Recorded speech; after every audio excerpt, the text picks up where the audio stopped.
Bonsoir à tous, vous qui nous suivez en ce moment. Que Dieu vous bénisse et que Dieu bénisse également nos frères et sœurs qui ont eu le temps de regarder nos vidéos précédentes. Bien encore merci, vous qui nous regardez de partout. Merci parce que on a déjà atteint presque bientôt la 50 vies déjà. C'est une grande chose. Que Dieu vous bénisse également. Partagez encore davantage nos vidéos et Dieu ne manquera pas de vous bénir. Nous sommes le ministère éternel Dieu des nations. Un ministère seulement, nous sommes en ligne. C'est-à-dire que nous prêchons en ligne, nous faisons tout presque en ligne. Que Dieu vous bénisse également, vous qui nous soutenez de partout, en partageant nos vidéos, en priant pour nous, en priant pour le ministère. Que Dieu vous bénisse encore davantage. Bon, que Dieu vous bénisse encore davantage. Nous allons prier pour commencer ces moments de prière, ces moments d'exhortation. Dieu de gloire, je te dis merci, Papa, pour ce moment. Merci pour Dieu de gloire, donner encore ce moment, Dieu de gloire, pour encore écouter ta parole, Dieu de gloire, pour encore sonner, Dieu de gloire, ce qui est ta pensée, Papa. Merci pour ce moment, Dieu de gloire. Laisse que, Papa, mon frère, ma soeur qui me suit en ce moment, laisse que son cœur, Dieu de gloire, soit préparé pour écouter ta parole, Dieu de gloire. Laisse que, Dieu de gloire, tu puisses, que ces messages de ce soir, Dieu de gloire, apportent, Dieu de gloire, encore un plus dans sa vie, dans leur vie, au nom de Jésus, nous avons ainsi prié. Amen. On avait commencé la fois passée, on avait parlé de l'orgueil. On avait commencé, notre thème c'était l'orgueil, un virus dangereux à combattre. Orgueil, virus dangereux à combattre. On avait essayé de parler vraiment en long et en large de l'orgueil. Aujourd'hui, nous allons continuer notre thème. Nous allons continuer. Notre sous-thème d'aujourd'hui, c'est comment l'orgueil affecte notre être. Comment l'orgueil nous infecte, parce que l'être, ce n'est que nous qui sommes les êtres en question. Comment l'orgueil nous infecte. On va montrer aujourd'hui comment l'orgueil nous arrive à nous infecter. Et aussi, on va donner à la fin comment, on va essayer peut-être d'introduire, de donner comment on peut faire face à l'orgueil. Que Dieu vous bénisse encore davantage. Alors notre verset de base, le verset qui va nous conduire dans ce sous-thème, c'est Ésaïe chapitre 14, verset 12 à 14 également. On va le lire. Ésaïe chapitre 14, verset 12 à 14. Qu'elle nous dit la Bible? Ésaïe chapitre 14, verset 12 à 14. La Bible déclare, Ésaïe s'il vous plaît, Ésaïe chapitre 12, chapitre 14 plutôt, verset 12 à 14. La Bible déclare, je fais toujours, Ésaïe 14, verset 12 à 14, je l'ai dit déjà. La Bible déclare, et voilà tombé, astre brillant, fils de l'aurore, tu es abattu à terre, toi toi les vainqueurs des nations. Tu disais à ton cœur, je monterai au ciel, j'enverrai mon trône au-dessus des étoiles de Dieu. Je m'assiérai sur la montagne de l'assemblée, à l'extrémité du septentrion. Je monterai sur les sommets de Nu, je serai semblable au Très-Haut.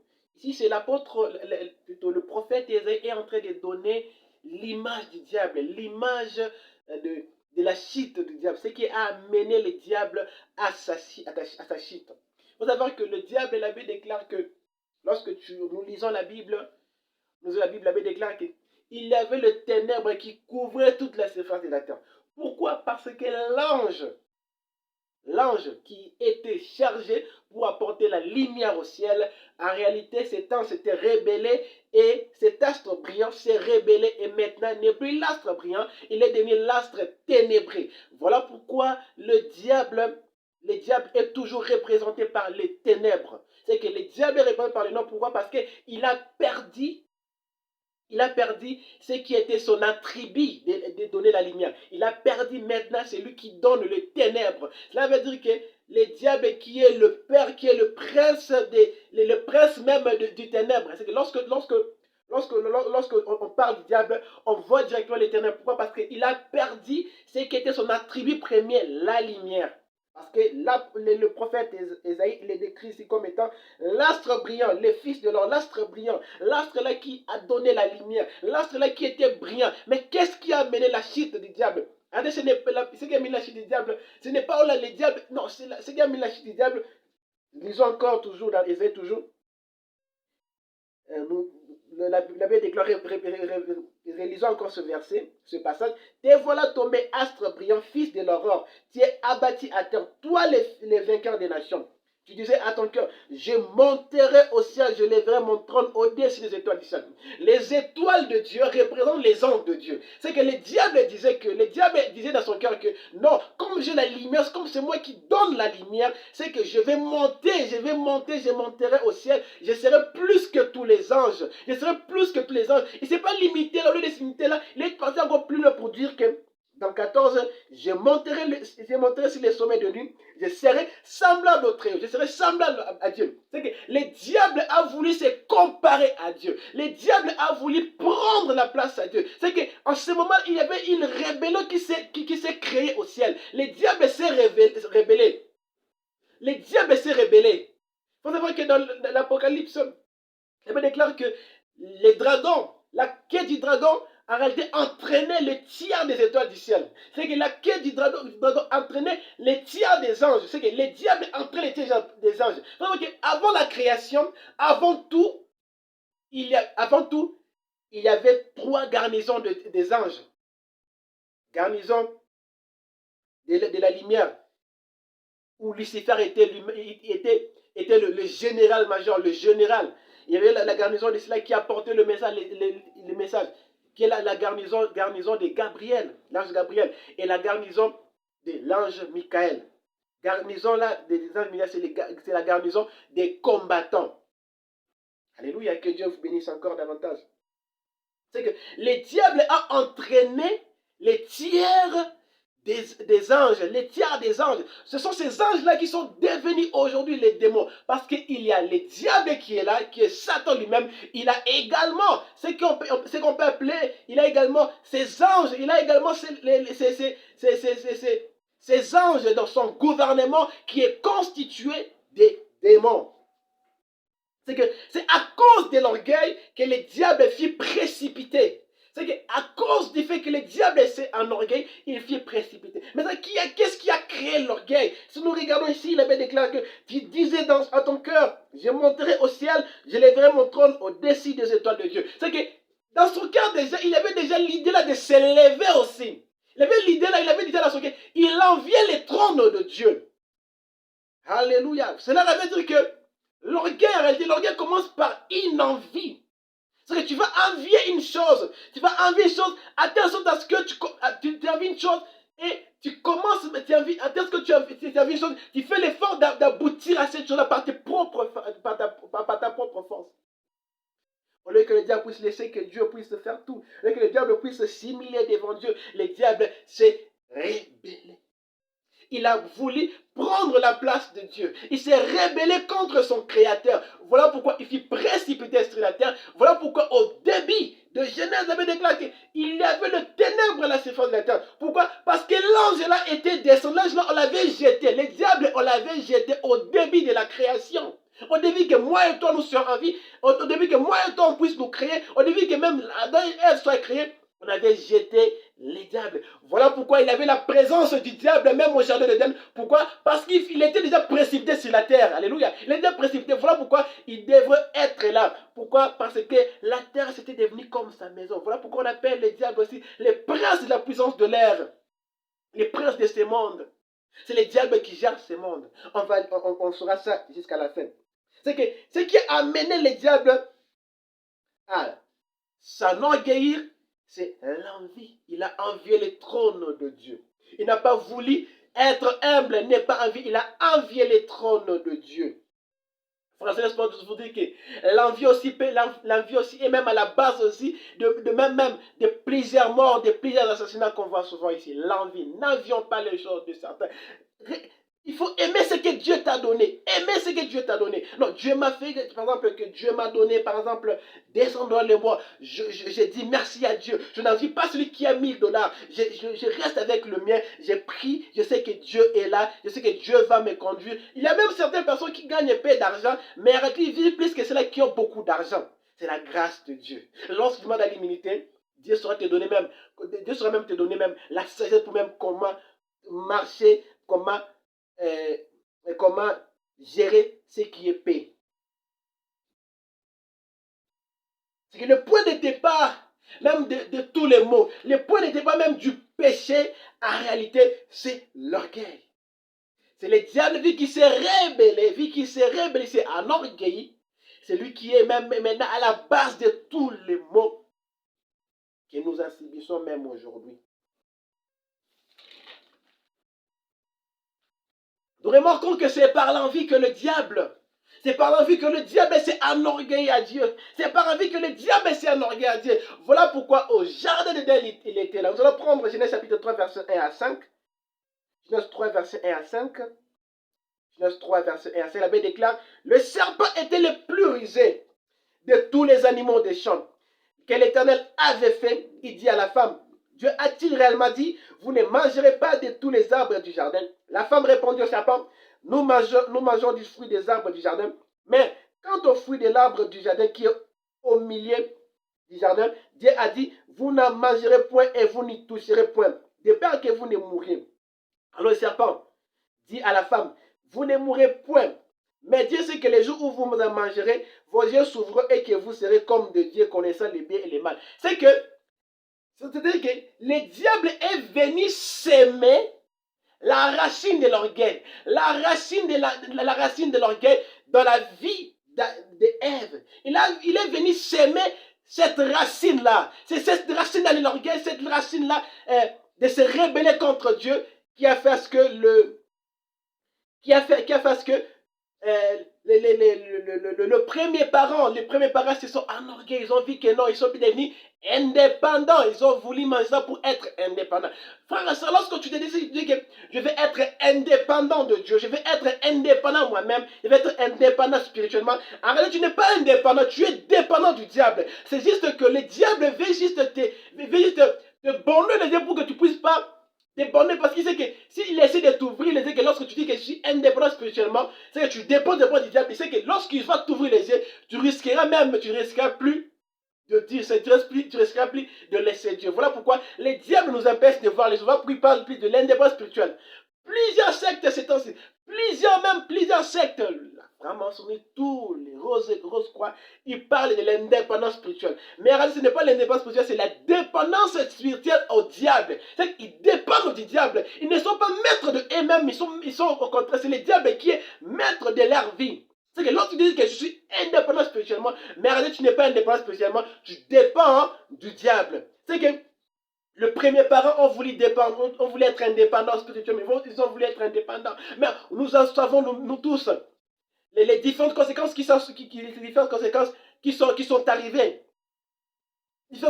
qui sont arrivées. Nous savons tous. Il a déclaré, il a dit pour l'homme, il mangera la chair de son ventre. Pour la femme, elle enfantera avec douleur. C'est que l'orgueil n'est pas bon. L'orgueil est lié directement à l'indépendance spirituelle. C'est que le diable était venu pour s'aimer une racine qui est venue s'aimer une racine d'orgueil pour que les premiers parents puissent se rebeller à Dieu. Parce que l'orgueil commence d'abord, la rébellion commence d'abord par l'orgueil. C'est l'orgueil qui crée la rébellion. Voilà pourquoi je dis l'orgueil, c'est la racine de tout le péché. C'est que lorsque tu te dis que je peux maintenant vivre, être indépendant, je peux maintenant être, tu vois que au komi koki yomoko, tu vois que tu te suffis à toi-même, tu dis que non, je peux maintenant tout. Ça, ce n'est pas bon. Ici, nous avons vu que c'est le diable qui est venu lui-même en personne parce que c'est les serpents représentent le diable. Mais il faut savoir que le diable peut utiliser également ses agents qui sont ici sur terre. Le diable peut même utiliser beaucoup de gens. Le diable peut même utiliser les hommes également pour venir s'aimer quelque chose dans votre vie pour que vous puissiez vous rebeller devant Dieu. Tu vois une personne, tu es là à l'aise, mais il vient te dire que non, au moins on a pris un coup, tu dois aller. Non, ce sont des choses qui font ce que tu puisses t'en tu vois que non, Nami Kokino, par exemple, j'ai des diplômes, Nami Kokino, au Mitika. Non, au Tikazambe, non, pas ça. Les acclamations, c'est bien. Les acclamations, c'est bien. Le diable est venu auprès d'Adam et Ève, pourquoi? Parce qu'il savait que Dieu a donné toutes choses sont sous la domination d'Adam et Ève. C'est que toutes choses leur étaient soumises. Toutes choses leur étaient plutôt soumises. C'est que toutes choses étaient soumis, ils avaient la domination sur tout. Ils étaient des dominateurs à ce moment-là. C'est que le diable a vu que non, vu qu'ils sont des dominateurs, ils doivent venir pour utiliser cela. Ils doivent venir pour utiliser cet aspect de domination pour que je puisse faire de sorte à ce qu'ils puissent se rebeller devant Dieu. Et lorsque le diable est venu auprès de l'homme, et l'homme a dit non, je paie tout, je suis là, les tout qui m'est soumis. Non, il s'est rebellé contre Dieu. Frères et sœurs, les acclamations, c'est bien. C'est bien d'avoir des diplômes. C'est bien d'être, je ne sais pas moi qui. C'est bien d'être haut placé, c'est bien de tout. Mais ne t'enorgueillis pas. Les acclamations, c'est bien, on peut t'acclamer. Non, tu as bien fait, tu as fait des choses extraordinaires. Mais ne t'enorgueillis pas, ne sois pas infecté par l'orgueil. Ne t'enorgueillis pas. Humilie-toi. Ne cherche pas, on t'acclame, tu cherches encore ce qui est là-bas, tu commences à tu vois qu'il est au micro-qui. Non, pas ça. N'envie personne. N'envie personne. On va prendre encore Proverbe chapitre 14, verset 12. Proverbe 14, 12. Proverbe 14, 12. Je crois que c'est notre dernier verset. Proverbe 14, 12 qui nous dit la Bible. La Bible déclare, telle voie paraît droite à l'homme, mais son issue c'est la voie de la mort. Waouh! C'est bien qu'on acclame, c'est bien. C'est juste, c'est bien, c'est droit, c'est bien. Mais attention, que cela ne soit pas une issue de la mort pour vous. Laisse-moi vous dire que, chers frères et sœurs bien-aimés dans le Seigneur, les ministères peuvent également vous amener à la mort. Les ministères peuvent également vous amener même également à la perdition. Les ministères peuvent également vous faire rater le ciel. Le ministère que vous voyez là. Non, j'ai un ministère. Non, j'ai les dons spirituels. Non, je vois. Mais ne t'enorgueillis pas. Il faut considérer les autres comme étant égal à toi-même. Il faut considérer les autres même. Tu t'humilies même. Non, au si tu te vois serviteur des autres, humilie-toi. La personne qui s'humilie, c'est celui-là qui est grand. La personne qui s'humilie, c'est celui-là qui plaît à Dieu. Tu ne seras pas plaire à Dieu lorsque tu es dans l'orgueil. Non. Ici, la Bible déclare, telle voie paraît droite à l'homme. C'est qu'il y a des voies qui sont bonnes pour l'homme, mais ces voies-là, lorsque tu l'utilises mal, lorsque tu marches mal dans cette voie-là, dans ces chemins-là, ça risque de t'amener à la mort. Voilà pourquoi tu peux avoir un ministère, lorsque tu marches dans l'orgueil, ça peut t'amener à la mort. Parce qu'un ministère qui est bâti sur l'orgueil, un ministère-là ne croit pas. Voilà pourquoi tu peux avoir un ministère, tu peux avoir les dons spirituels, mais tellement que tu as commencé à avoir tu t'es commencé à te voir comme si tu es supérieur aux autres, tu ne vois plus. Tu n'as plus de prophéties, tu n'as plus de messages. Même pour prêcher, même ne fût-ce que 10 minutes, c'est difficile pour toi. Toi qui prêchais même 30 minutes auparavant, mais vu que tu es enflé d'orgueil, tu te vois que tu es plus que les autres, tu vois que même l'onction pour prêcher, l'onction a tari. L'orgueil fait tarir l'onction. Ne sois pas infecté par l'orgueil, bien-aimé dans le Seigneur. L'onction peut être tarie par l'orgueil. L'orgueil, c'est quoi? La vase, je donne l'exemple. L'abbé déclare, le roi David déclare, je crois, que ma coupe déborde. Que ma coupe déborde. L'abbé déclare que ma coupe déborde. Ma coupe déborde. Je ne sais pas si les psalmistes, je ne me trompe pas. Que ma coupe déborde. Mais la coupe est remplie. L'orgueil, c'est quoi? Je vous explique maintenant l'orgueil. L'orgueil, c'est quoi? L'orgueil, c'est trouer la coupe. C'est trouer le vase. C'est trouer. Écoutez, frère, bien-aimé du Seigneur.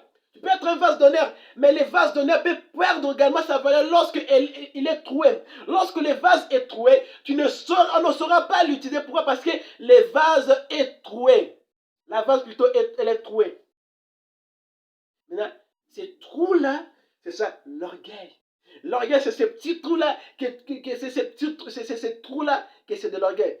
Imagine que j'ai un seau qui est rempli d'huile. Je perce seulement le seau. J'espère que l'huile va finir. Ça commencera à diminuer petit à petit. Je vois que c'est comme cette personne. Il est là, il a un ministère, il a un don. Mais il est dans l'orgueil. Il est là, il est en train de prêcher, de faire tout. Il voit que ça évolue, mais l'onction est là, mais l'onction, la base est déjà trouée. Ça diminue petit à petit. Ça diminue petit à petit, ça veut dire que l'onction va tarir. C'est comme ça aussi qu'agit l'onction également dans notre vie. C'est que l'orgueil, c'est ce trou-là que nous trouvons. C'est un des trous-là que nous trouvons qui fait tarir l'onction, qui fait ce que l'onction puisse diminuer dans les vases. Nous sommes des vases d'honneur, nous sommes des réserves de l'éternel, nous sommes des réserves d'onction, nous sommes des réserves pour plusieurs personnes, nous sommes les réserves de l'éternel, nous sommes des réservoirs d'huile. Mais l'huile ne peut jamais être mise dans un réservoir qui est troué. Ne trouve pas ton réservoir par l'orgueil. Ne trouve pas ton réservoir par l'orgueil. Sois une vase qui n'est pas trouée. Que Dieu nous bénisse. Bien-aimés dans le Seigneur, que les dons des prophéties, tout autre don ne puisse pas vous amener en enfer. Ne puisse pas vous faire perdre le ciel. Mais nous avons donné les caractéristiques de l'orgueil. C'est là la personne qui est infectée par l'orgueil. La première des choses, c'est qu'il se place à l'attention, il se place au centre d'attention. C'est qu'il est là, il veut toujours qu'il qui paye, même si on n'a pas besoin de lui, il est toujours là pour chercher à ce que les gens puissent lui regarder, puissent mettre attention à lui. C'est ça, une des caractéristiques de l'orgueil. Je vais aller un peu vite parce que notre temps nous avons pris beaucoup de temps. On déteste d'être ignoré par les gens. C'est que la personne qui est orgueilleuse, l'orgueil déteste d'être ignoré par les gens. Il fait des choses à ce qu'il ne soit pas ignoré. Lorsqu'il est ignoré par les gens, il va mal se sentir. Le fait de jamais admettre ses propres fautes. La personne qui est orgueilleuse n'admet pas ses propres fautes. Même s'il fait le mal, il n'admet pas ses propres fautes. Le fait de vouloir être vu avec certaines personnes influentes. C'est que la personne qui est orgueilleuse ou orgueilleuse, cette personne-là, c'est celui-là qui cherche également à s'attacher à des célébrités pour se faire des noms. Il veut toujours se faire être toujours, ça veut dire des célébrités pour se faire un nom. C'est ça une des caractéristiques de l'orgueil également. La honte que les gens découvrent le vrai moi. C'est que la personne qui est orgueilleuse ne va pas accepter à ce que les gens découvrent, même là où il habite. Tu verras, il habite par exemple, je ne sais pas moi, peut-être en Boudi, peut-être quelque part qui n'est pas bon, mais il va dire que non, j'habite, par exemple, à Gombe ou soit à ma campagne. C'est ça là, les gens, c'est une personne qui est orgueilleuse. C'est une personne qui est orgueilleuse. C'est qu'il n'arrive pas à admettre sa vraie nature, son vrai moi. L'autre caractéristique, il envie une catégorie de personnes seulement. Lui, il est toujours là, il est toujours dans des catégories de personnes. Non, il est toujours là, non, dans l'histoire des classes sociales. Non, moi, là, ce n'est pas bon. Oh non, classe sociale, je suis pas... Non, ça, ce n'est pas bon. Le fait de toujours aimer la gloire, la personne qui est orgueilleuse aime toujours la gloire, aime toujours être glorifiée de toute personne. Il aime aussi humilier ou mépriser les autres. La personne qui humilie et méprise les autres, c'est une personne qui est orgueilleuse. Humilier et mépriser les autres, c'est un signe de l'orgueil également. Vouloir toujours avoir raison. La personne qui est orgueilleuse aime toujours avoir, je l'ai déjà dit là-bas en haut, vouloir tout diriger. Il aime toujours diriger toutes choses. Et en dernier lieu, il accorde plus d'importance à son statut qu'à son rôle réel. C'est ça les caractéristiques de l'orgueil. Lorsque tu vois que ces différentes choses qu'on a citées ici, des fois, et ça la cabino, et ça la, des fois, vous vivez ça, vous avez aussi ça, bien aimé dans le Seigneur, humilie-toi, entre dans ta chambre, demande pardon à Dieu, et refais encore une nouvelle vie, commence encore une nouvelle vie avec Dieu. Il est là prêt pour nous accueillir, que Dieu nous bénisse.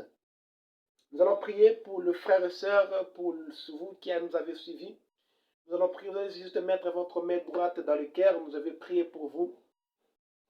Dieu de gloire, nous te disons merci encore pour ces moments merveilleux qu'on a passés ensemble avec mes frères et sœurs qui étaient là pour me suivre. Dieu de gloire, papa. Bénis Dieu de gloire, papa, leur vie, papa. Bénis leur Dieu de gloire. Parce que là, Dieu de gloire qui ont retrouvé Dieu de gloire dans cette prédication, Dieu de gloire, papa. Laisse que tu puisses encore les rester, Dieu de gloire. Laisse que l'Esprit Saint de Dieu, papa, puisse encore, papa, les visiter ce soir, Dieu de gloire, papa. Laisse que Dieu de gloire, tu puisses encore, Dieu de rester, Dieu de gloire. Cette racine, Dieu de gloire, de l'orgueil, papa, qui a créé, Dieu de gloire, qui s'est ancré dans leur vie, dans leur cœur, Dieu de gloire, soit déraciné dans les noms de Jésus, papa. Laisse que tu commences avec Dieu de gloire, encore une nouvelle vie dans les noms de Jésus, nous avons ainsi prié. Amen. Je vous bénis encore, que Dieu vous bénisse encore davantage. Nous nous retrouvons encore à la prochaine. À la prochaine, on se retrouve encore à la prochaine. Dieu ne manquera pas de vous bénir. Et je nous demande encore de partager encore davantage et de vous abonner sur notre chaîne Fabien Balak officiel, que Dieu nous bénisse. Nous sommes toujours là pour la gloire de Dieu. Que Dieu vous bénisse.